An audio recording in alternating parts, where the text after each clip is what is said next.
All right, today I am really excited to have a special guest with us, Heather Wells. The story that Heather has to share with you is phenomenal. And I'm going to try and let her tell as much of that story as possible.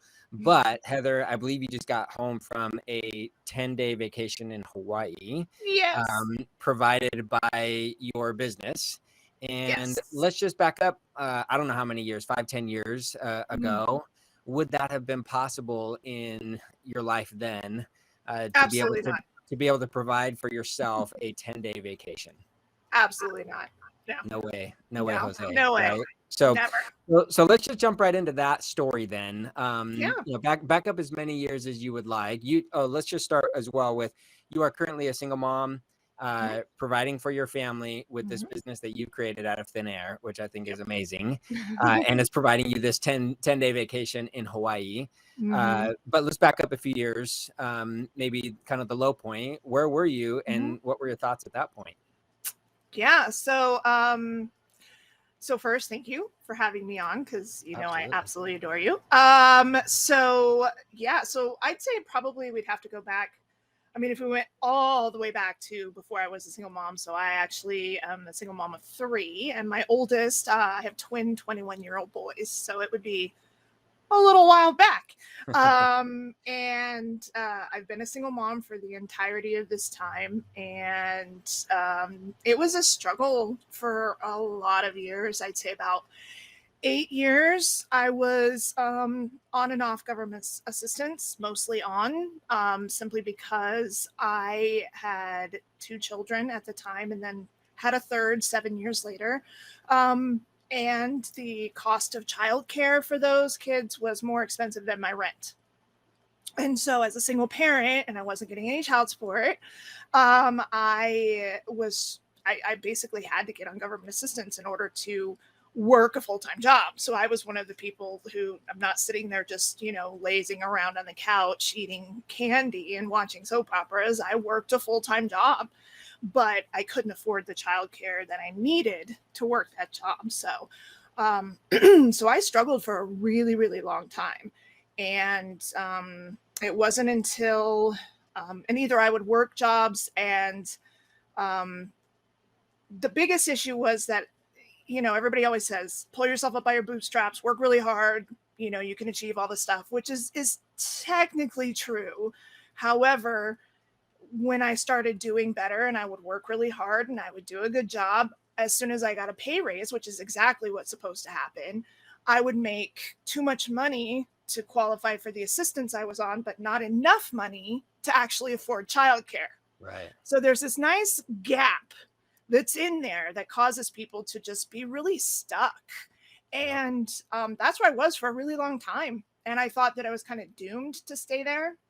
Yeah, And, you and are yeah, you're one of the very few success stories, I think, because yeah, like you say, you get trapped and yeah. it's unfortunate. I've got a friend just recently who's in a similar situation. Mhm, Yeah, and yeah, it's like if she makes a little bit more money, which is what mhm, you want to do, then she loses her assistance, mhm. and then she's really, really in big trouble, right? Yeah, So yeah, because you then you you don't have the somehow childcare you need, and then you lose right. your job, right? Yeah. So, So somehow you got out of this, which I think is yes. amazing. And I just think too, I'm in awe of you and all single parents who do this, because I I feel the burden of being the sole provider in my family, Mhm, because I am, as you have been.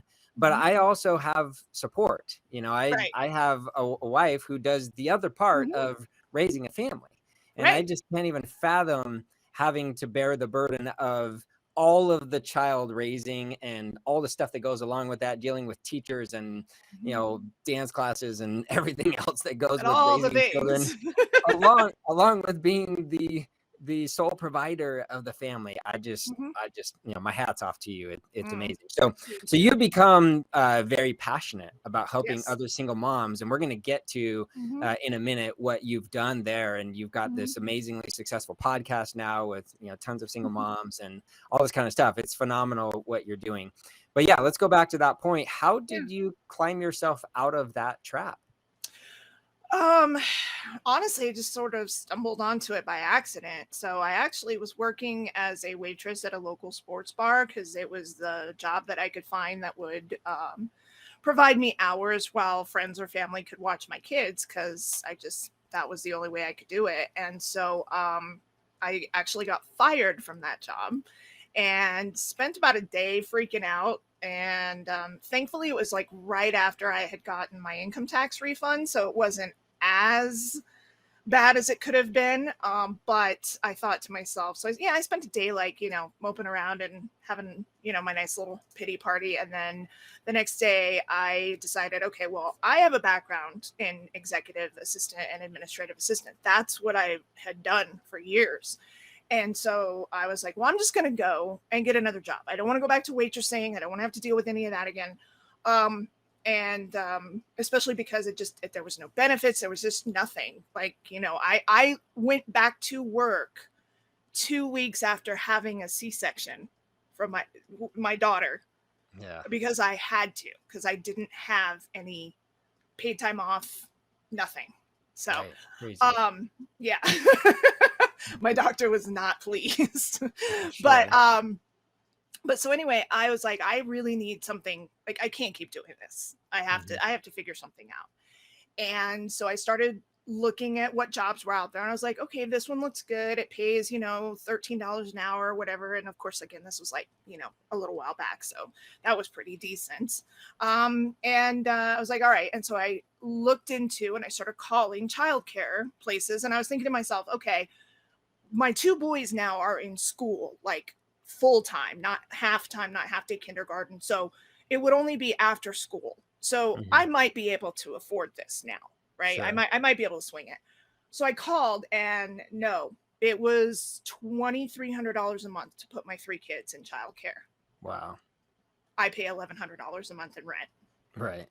So working a $12 an hour job is not something that's going to provide me the ability to do that. Yeah. So I decided, look, the only way that I'm ever going to make it is if I work from home. That's it. I have to be able to find a way to bring in income and not have to worry about childcare.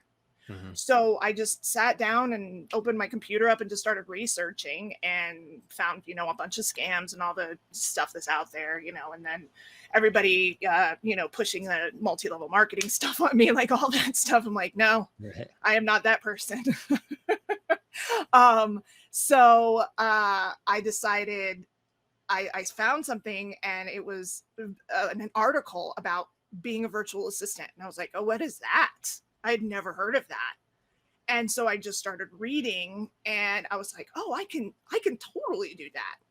I can be an administrative assistant from home. And so I just dove in and learned as much as I possibly could about it.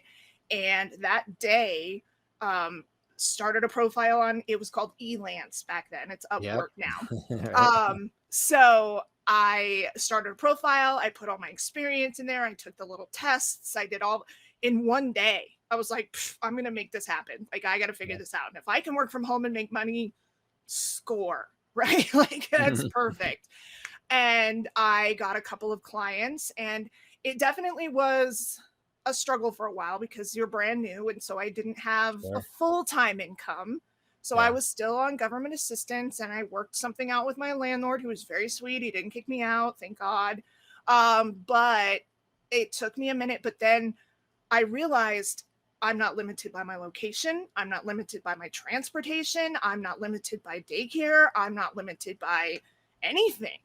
Yeah. So I started picking up, I'm like, I don't only have to work for this one client. I can pick up all these other clients. Yeah. And I can do all this work for all these people, and not a single one of them lived where I lived.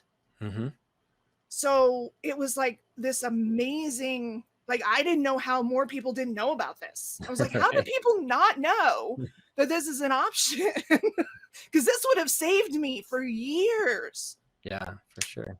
Yeah. So that's what I decided to do. And I built my VA business and had multiple clients. And then one of my clients had this software called Infusionsoft that I had never heard of. I didn't even know what it did.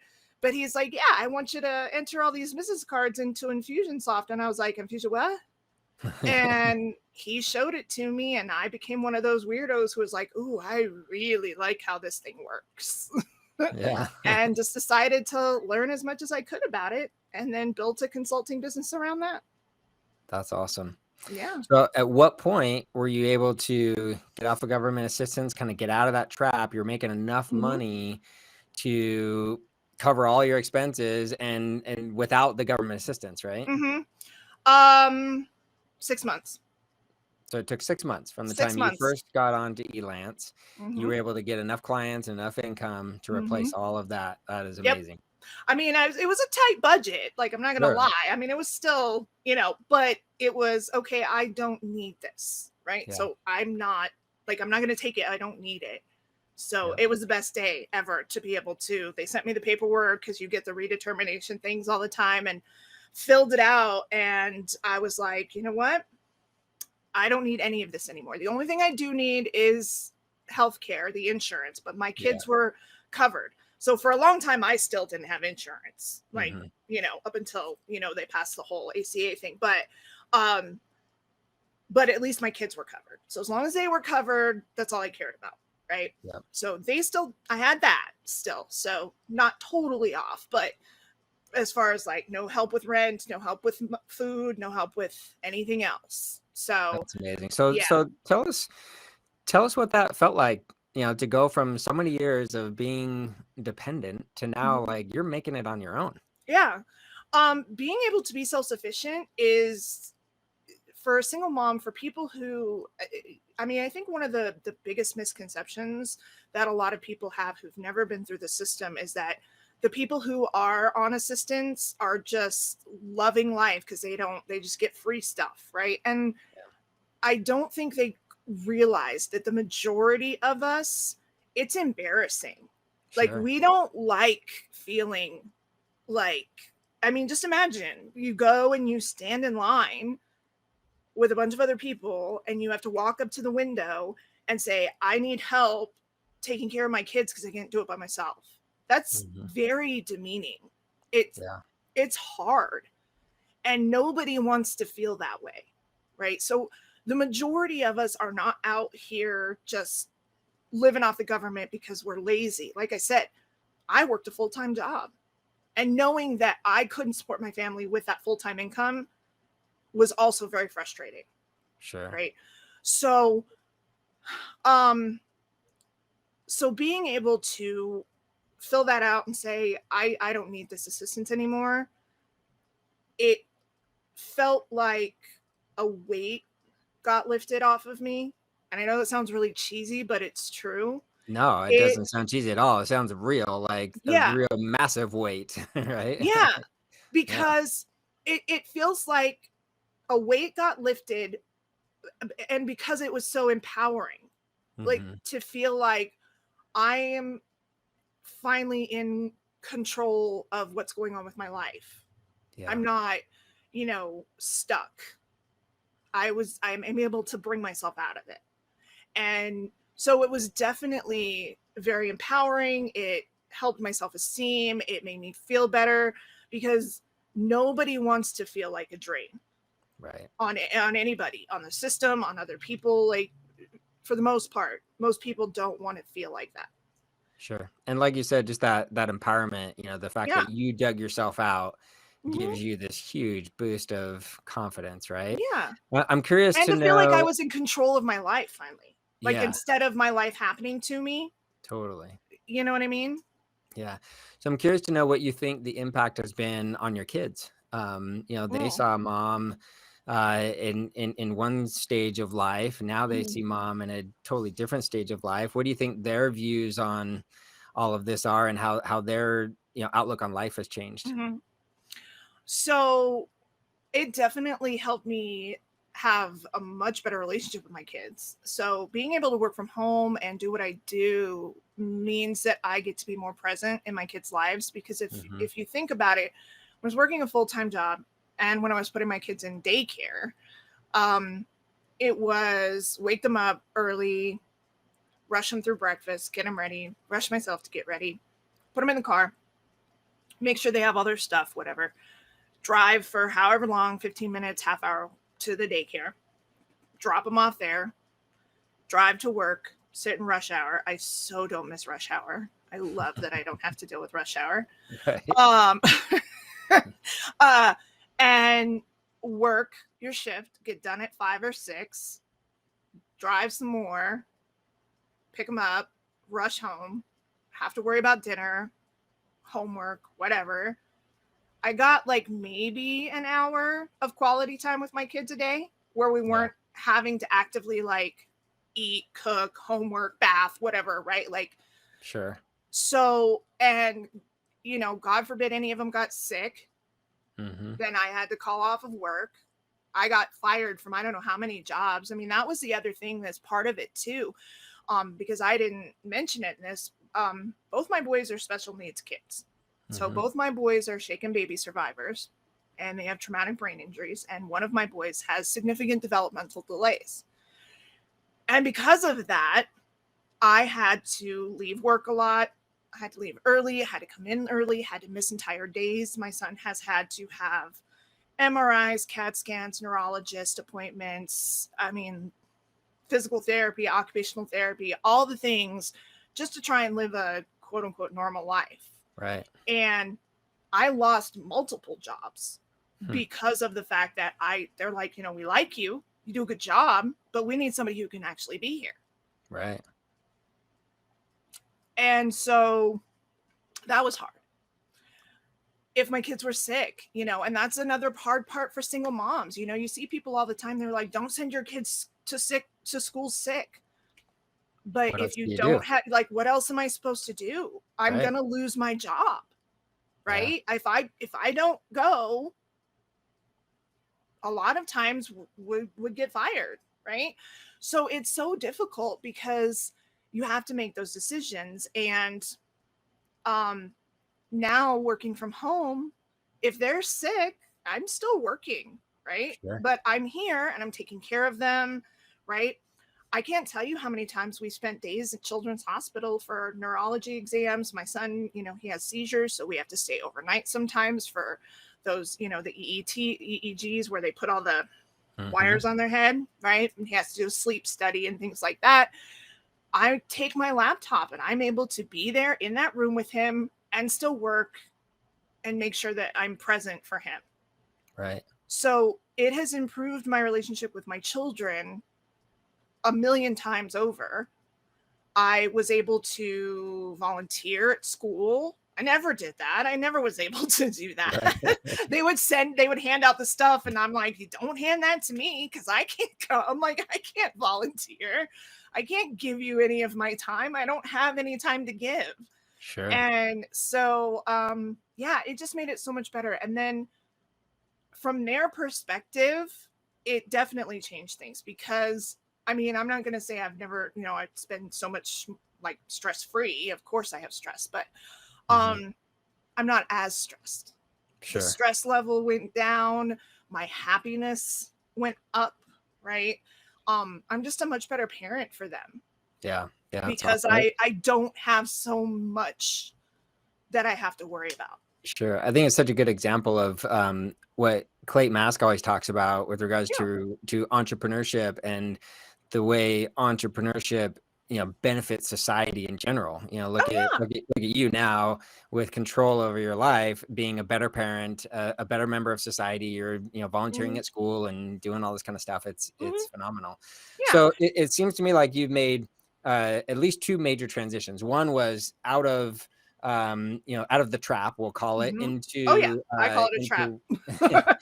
into working working from home. But in Mm-hmm. that situation, you're still basically, you know, other people's slaves, right? All of your clients, they're like, hey, do this, do this, do this, Yep. and you're just kind of scrambling to do all the work that they need. Mm-hmm. But that got you out of the trap.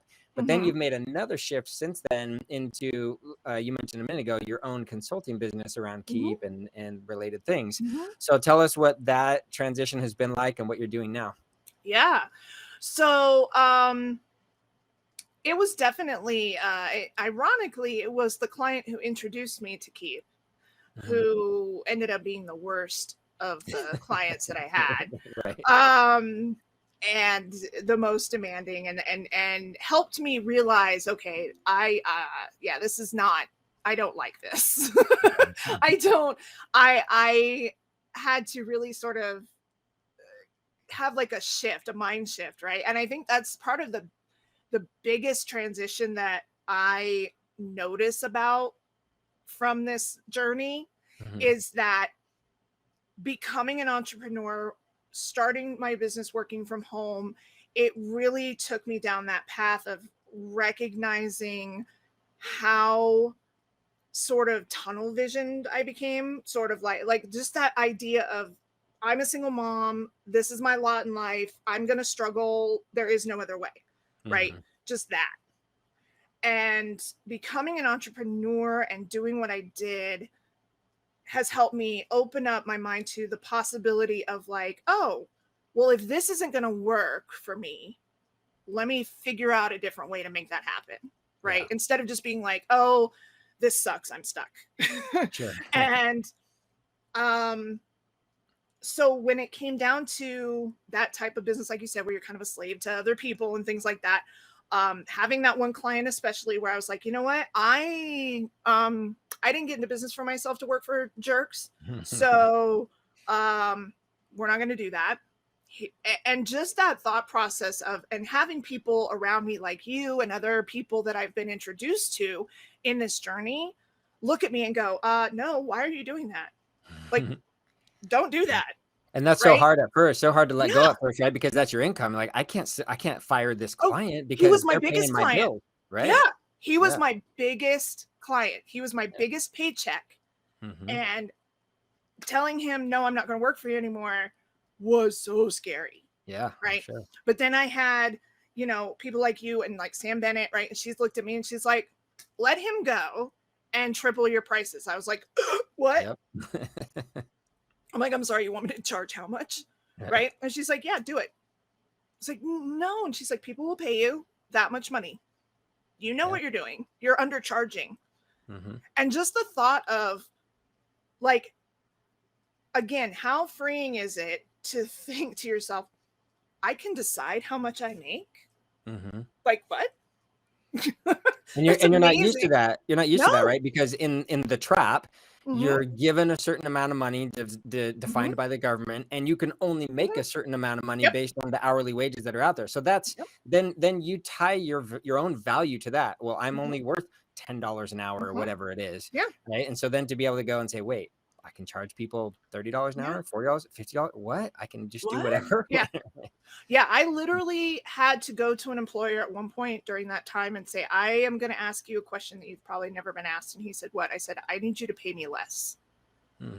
He's like, I'm sorry, what? I was Yeah. like, yeah. He goes, yeah, I've never had anybody come in and ask me to lower their income. I'm like, I have Yeah. to, otherwise I have to quit my job, Right. because they're going to take away my daycare assistance Hmm. if I keep making the money that I'm making right now.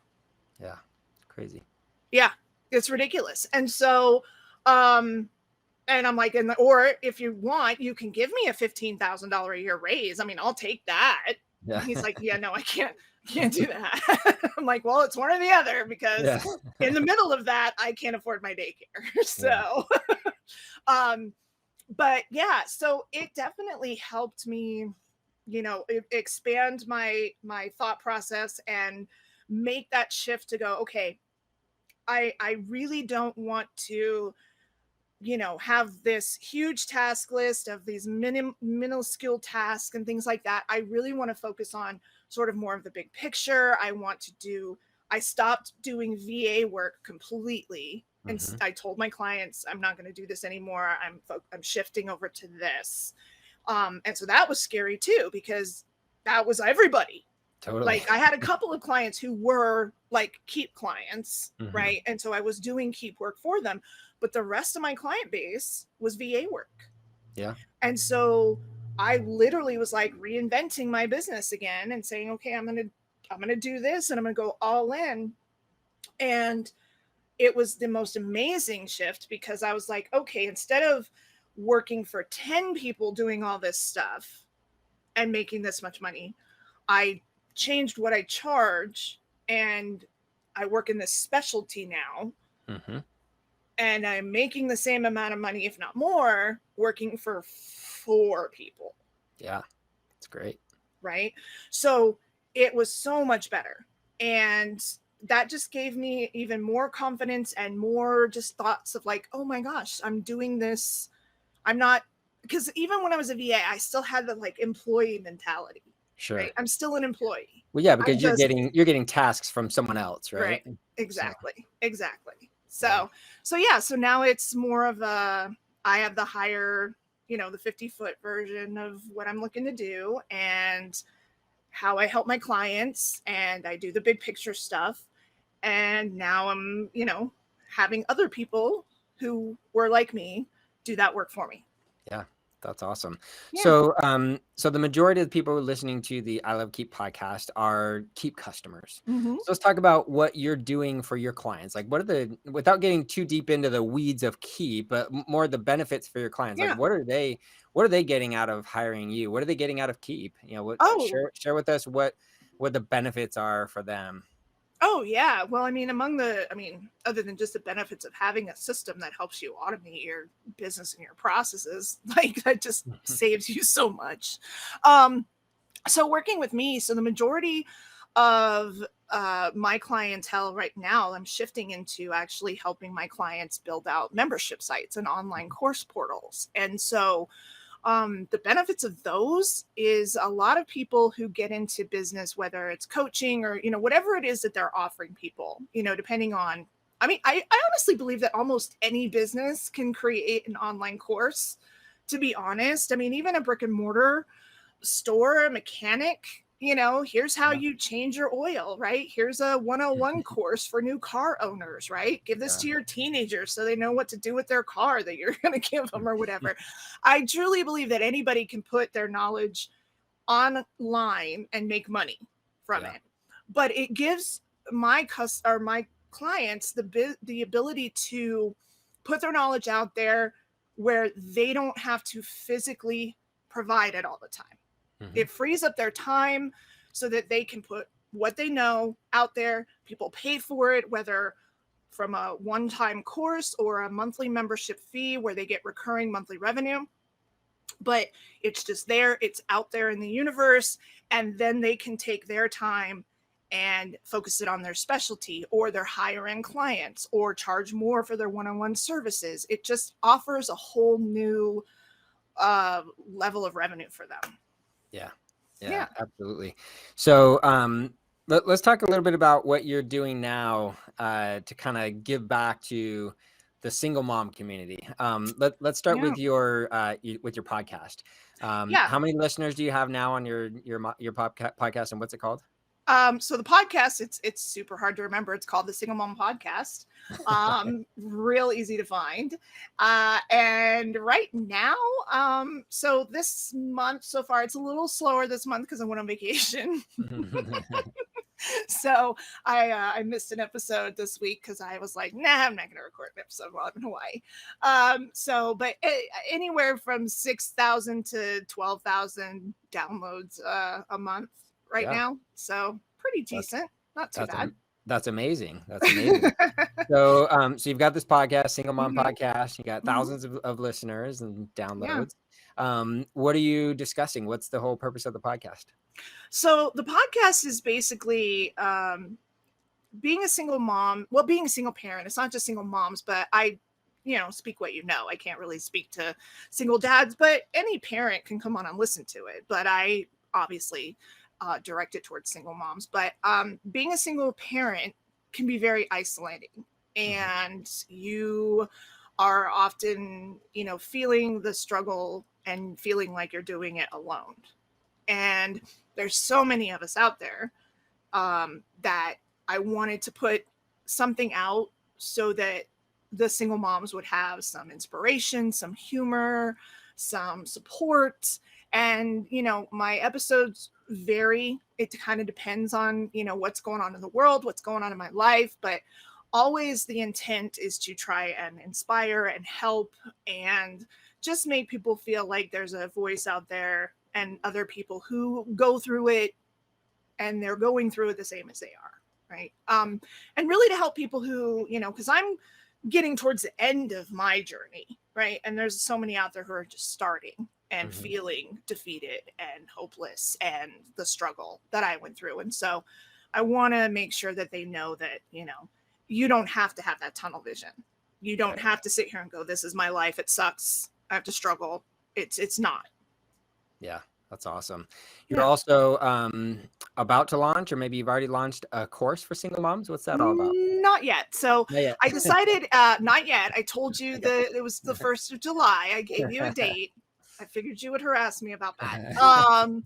So it's actually, I was originally going to be focused on single moms, but then I started talking to people, and single moms are obviously, like I said, my passion, but I have so many friends and people that I know who are in 2-parent households where one of the parents is working a full-time job and the majority of their check goes to pay for their childcare, and then they pay maybe 1 or 2 bills with what's left. Yeah. And the idea of that just kills me. I'm like, you're working a full-time job pretty much just to pay for you to work that full-time job. Right. Like, so literally what you're doing. Yeah. And or the families where one works days and one works nights, and they do that so they don't have to have childcare, but they never see each other, right? Yeah. Those types of things. So I decided that I was going to just dedicate it to moms, right? So I'm launching the smallbusinessmom.com, which is going to be live on the 1st, as long as everything goes exactly the way I want it to. And that's going to be an online course or membership service where moms can come and figure out how to start their own businesses working from home, or if they already have a business, how they can grow their business, right? So I didn't want to just limit it to, because a lot of moms have side hustles, right? Yeah. They've got Etsy stores, or they've got, right? And they're really just doing it, oh, I just want to earn a little extra cash, but they don't realize that they could potentially make that their main source of revenue. Sure. Right. There's so much you could do. And so, but they just don't know the tools or the resources or how they could possibly do it. So how do you start a business? How do you grow a business? How do you scale a business? And so there's going to be all sorts of information there, not just from me, but from other resources, because I don't know all the things. I don't want to learn all the things. So I'm going to also, I have other great, amazing people that I'm tapping to also contribute their knowledge to that. Yeah, this is great. I mean, you're providing the roadmap to get out of the trap that you were in, whether that trap is government assistance or it's the trap of, oh, we've got a second job to cover all of the, just so that I can have a second job, right? Yeah, exactly. Or we're working nights and days and we want to get back on the same schedule. Like whatever trap you're in, as a mom, you're providing the way out. It's awesome. Yeah. So good. That's the goal. So good. Tell me about how you use Keap and how you're able to do all of these things, still being a single mom, and you've got all these things now, right? You've got the podcast, you've got your consulting business, you've got the single mom, or no, not single mom, the small business mom product that you're launching. You've got a lot going on now, and unless I'm mistaken, I don't think you have a whole lot of employees. Most of this is you. No. So how are you leveraging Keap to be able to do all this stuff? So obviously the online course and membership site is going to be, connected to Keap. So it's connecting Keap and Memberium and LearnDash and all the fun little techie things. And so basically building out a system where people can, download the free resources, find the, obviously the planners and the checklists and all the various different lead magnets that, I'm going to have, where it leads them into the funnel where they could potentially sign up to become a member or purchase a course. For my podcast, I have it set up where if people want to be a guest, there's a form they fill out. It walks them through the process. It helps schedule the time. I mean, everything's automated with the exception of meeting with me to make sure it's a good fit, and then actually recording the podcast. But then everything else is just automated. So I have somebody who does help me with actually editing my podcast, which I can do, but it saves me time to have them do it for me. So I was able to get to a point where I could hire somebody to do that for me. And then I also have someone who I hired as a consultant to do my social media graphics and things like that. So, but yeah, I basically just utilize the heck out of my automation as much as possible so that I don't have to physically worry about things that I don't need to do, right? Yeah. Like I don't need to email somebody and say, hey, let's set up a time to chat and record the podcast. I'd much rather just send them the link in an email that automatically goes out from Keap and says, here, book this in my calendar, pick a time that works for you. And then it just goes in my calendar. So it just saves me all that time and effort. And to be honest, 99.9% of the time, I'm a walking hot mess. So I'll forget things. And like, I got 3 kids, I got 4 dogs, I got businesses. So I automate as much as I possibly can. It's great. It's a perfect example of utilizing Keap. I believe that when people really learn to utilize Keap, they can make more money in less time. That's kind of the ultimate equation, right? And we're seeing that with you. You were putting in all your time as a VA before, and it's time for money exchange, right? Then you realize, oh wait, I can get out of that game, be my own boss, and do consulting business, which you could charge a lot more, but it's still money for time. Now you're getting to that next step of Keap evolution, where you're creating products and things that can make you money without your time. Whether that's through the podcast or your new course and all that kind of stuff.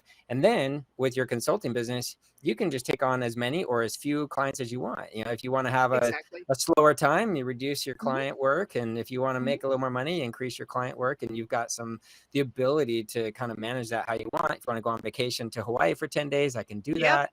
It's super cool. Just the freedom that you've created for your own life, leveraging Keap is just phenomenal. Yeah. And it's been amazing because all of that stuff happens regardless of whether I'm on vacation or whether I'm at school at my daughter's parent-teacher conferences, So like just knowing that everything's still running okay and I'm able to just manage my life. And as a single mom, anywhere I can get back time is super helpful. Totally. Yeah. So. Heather, it's been a pleasure to have you on. I'm so excited for the success that you're having, and you and I have talked a bunch. I know the success that's coming too, so I'm super amped for that. Tell people who are listening where they can find you, whether they are looking for Keap Consulting and help there, or whether they're a mom who needs some help and direction on how to get on this path. Where do they find you? Yeah.